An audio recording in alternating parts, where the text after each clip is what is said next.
2010,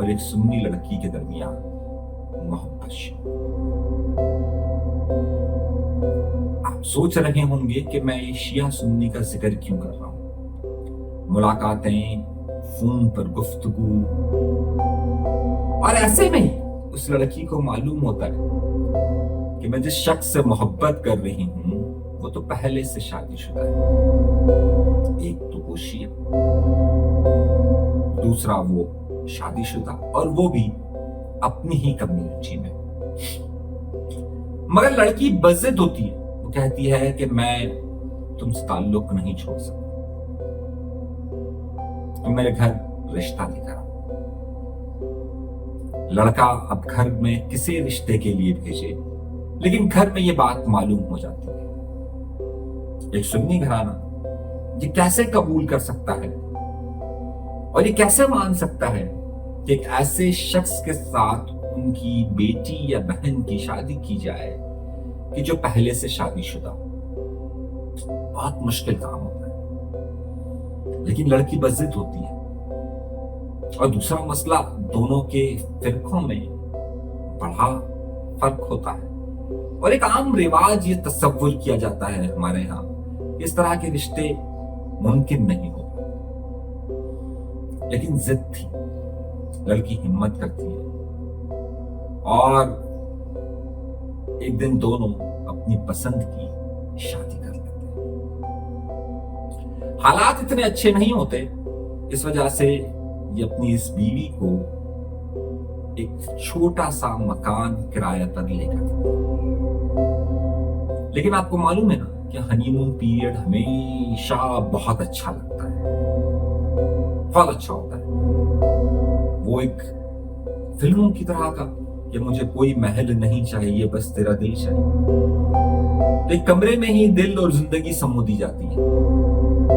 ایک چھوٹے سے کمرے میں حالات کیسے بھی ہوں، غربت کا زمانہ ہو، دو گھر چلانا بھی آسان نہیں ہوتا دو بیویوں کے، جاب بھی اتنی پاورفل نہ ہو، لیکن محبت تو تھی۔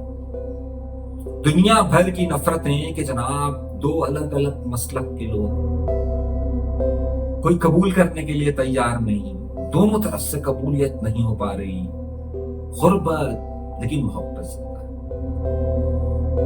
کوئی 7 سال کے بعد ان کے گھر ایک بیٹی کی پیدائش ہوتی ہے، اور اب وہ جب بیٹی کی پیدائش ہوتی ہے تو ظاہر ہے خوشیاں، بہت زیادہ خوشیاں۔ نام کوئی ایسا رکھا جائے کہ جو دونوں طرف سے قابل قبول ہو، دونوں طرف سے منظور کیا جائے، اور پھر ایسا ہی نام سوچ کے رکھا جاتا ہے۔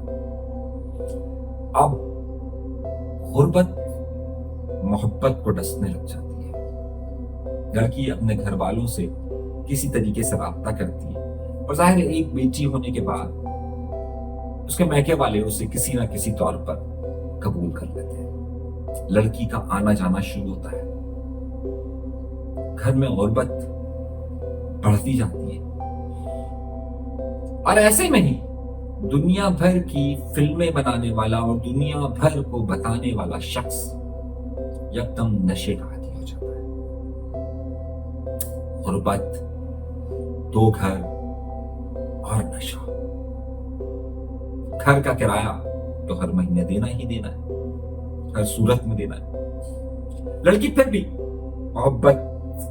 اپنی محبت کو آخر حد تک لے جانا چاہتی ہے۔ اب وہ ایک پختہ عورت ہو چکی ہے کہ جس کی شادی کو 10 سال ہو چکے ہیں، اور اب ایک اس کی بیٹی بھی۔ حالات مشکل ہوتے ہیں۔ کراچی کا علاقہ ہے سولجر بازار۔ ایسے میں تصادم بڑھتا جاتا ہے، اور پھر ایک دن بات ہاتھا پائی تک آ جاتی ہے۔ وہ محبت جس نے سب سے بغاوت کی ہوتی ہے، جس نے معاشرے کی تفریق کے خلاف بات کی ہوتی ہے، جس نے اپنے گھر والوں سے جھگڑا لیا ہوتا ہے، اب وہ خود جھگڑے کی زد میں آ جاتا ہے۔ اور پھر یہ معمول بن جاتا ہے کہ اکثر یہ خاتون اٹھ کر اپنے میکے چلی جاتی ہے۔ اب سوال بہت اہم ہو جاتا ہے، بار بار آنا جانا شروع ہو جاتا ہے، اس کا شوہر منع کر لاتا ہے، اور وہ گھر والوں کے تانے روز کہ ہم تجھے منع کرتے تھے کہ یہاں شادی مت کر، لیکن ظاہر ہے اسے اپنی محبت کو زندہ رکھنا تھا۔ ایک دن اس پر بہت تشدد ہوتا ہے کہ مجھے پیسے چاہیے اور مجھے نشہ کرنا ہے۔ عورت گھر میں سلائی کر کر اپنا گزارا کرتی ہے اور کسی نہ کسی طور پر گھر کا کرایہ دینے میں کامیاب ہو جاتی ہے، اور اب کیونکہ پہلی تاریخ آ رہی ہوتی ہے اور وہ منع کر دیتی ہے کہ میں اب تمہیں پیسے نہیں دے سکتی کیونکہ مجھے پہلی کو گھر کا کرایہ دینا ہے۔ بات تشدد تک آتی ہے۔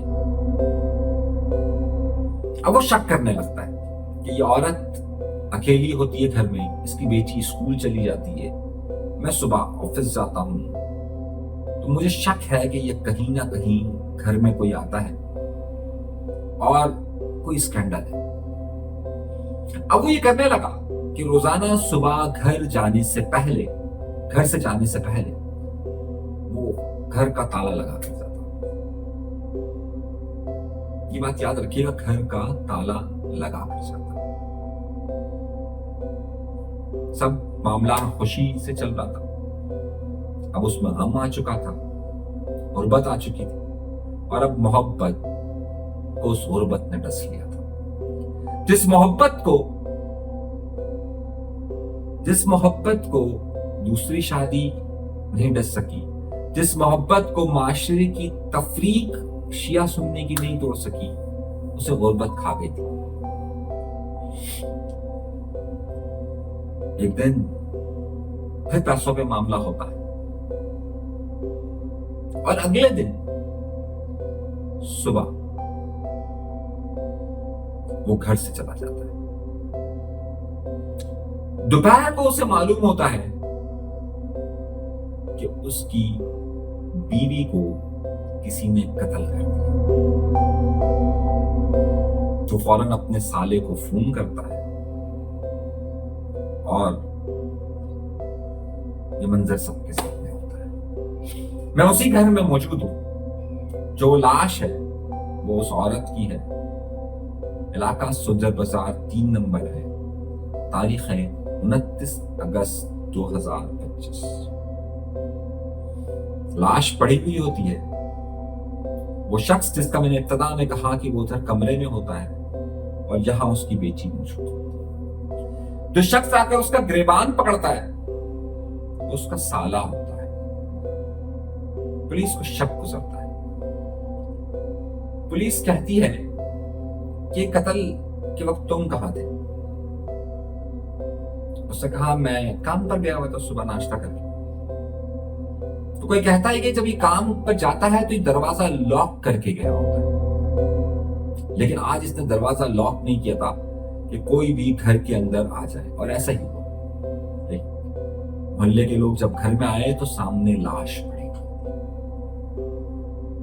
پولیس اس پر شک کرتی ہے، اور ابھی لاش پوسٹ مارٹم کر آئی نہیں ہوتی کہ پولیس کا شک یقین میں بدل چکا ہوتا ہے۔ میرے سامنے جو ڈی این اے کے لیے جب سیمپل سارے لیے گئے ہوتے ہیں وہ سب ایک طرف رہ جاتے ہیں، اور پولیس اس شخص کو گرفتار کرتی ہے۔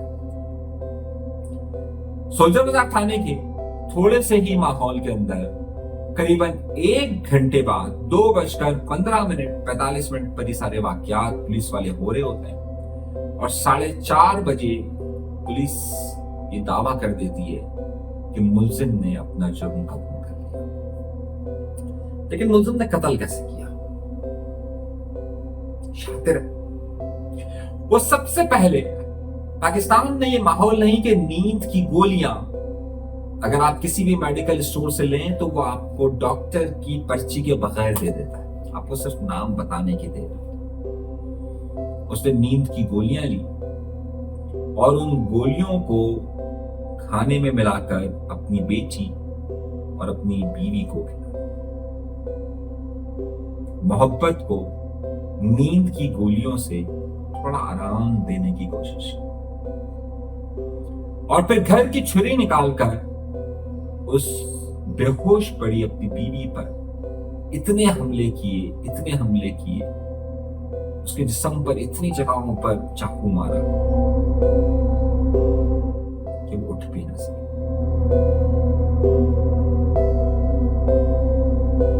تمام جگہوں سے جھگڑ کر تمام چیزوں کو دبانے والی محبت کو غربت اور نشہ کھا گیا. آج ملزم کو عدالت میں پیش کیا گیا اور FIR اس لڑکی کے بھائی کے نام پر کاٹی گئی. سوچیے غربت اور نشہ کتنا ظالم ہے.